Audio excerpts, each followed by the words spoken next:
मैं 1 महीने से रोज 50 रुपए की दवाई ले रहा हूँ, पर कोई फायदा नहीं हुआ। कोई बात नहीं भाई साहब, कोई बात नहीं। कल से मैं तुम्हें 40 रुपए की दवाई दूंगा, 10 रुपए का फायदा होगा। ठीक है, पर डॉक्टर साहब एक बात बताओ, मेरे को तो खांसी थी, फिर आपने मोशन लगने वाली दवाई क्यों दे दी?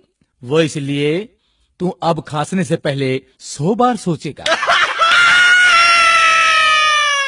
ठीक है डॉक्टर साहब, मेरे इस मोटे पेट का कुछ करो। इसका तो सिर्फ एक ही इलाज है। वो क्या डॉक्टर साहब? तुम रोज सुबह 2 ही रोटियां खाया करो।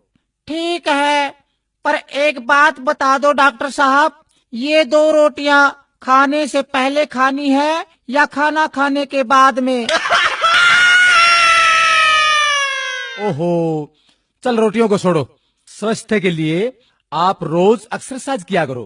डॉक्टर साहब, मैं रोज फुटबॉल खेलता हूँ, क्रिकेट और टेनिस भी खेलता हूँ। अच्छा ये बताओ, तुम रोज कितनी देर खेलते हो? जब तक मोबाइल की बैटरी खत्म नहीं हो जाती। ओहो, बड़े मूर्ख हो यार, तुम तो पागल हो गए हो। कैसे हुए? मैंने एक विधवा से शादी की, उसकी जवान बेटी से मेरे बाप ने शादी की, तो मेरी वो बेटी मेरी माँ बन गई। उसके घर बेटी हुई तो वह मेरी बहन हुई, मगर मैं उसकी नानी का शौहर था, इसलिए वह मेरी नवासी भी हुई।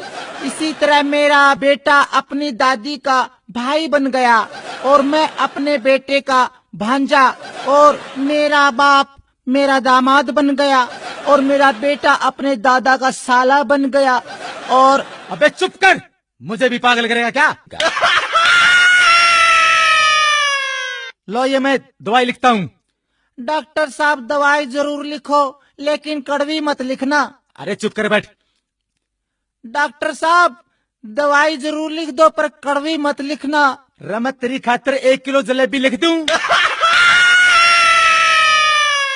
बैठ जा, ज्यादा मत बोल। डॉक्टर साहब पर्चे पर ऐसा क्या लिखते हो जो सिर्फ मेडिकल स्टोर वाले ही समझ पाते हैं? मैं लिखता हूँ, मन्ना तो लूट लिया और तू भी लूट ले।